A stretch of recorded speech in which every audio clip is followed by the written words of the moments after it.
dalam puasa tidur dalam bulan Ramadan, tidur dalam tidur dalam tidur bulan Ramadan mulai itu karena Allah.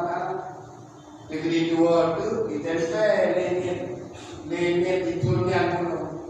Itu pendapat Imam Malik. Kalau Imam Syafi'i tak kumpul itu lah.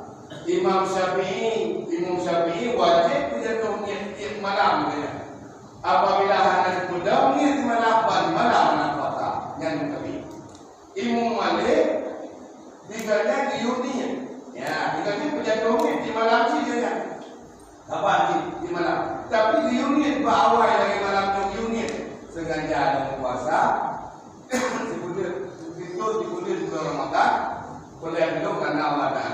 Jadi dua tu dijemput. Ya, kurang belak dua gitu. Dijemput ini pun Imam Malik.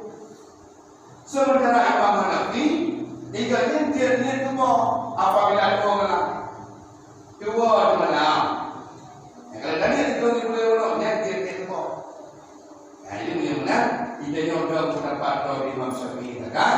Apabila hananiat di malam hana puasa Ramadannya tidak terjadi. Beda dengan pengaruhan di orang-orang yang beda. Kira Rasulullah dengan nomor yang pernah. Kalau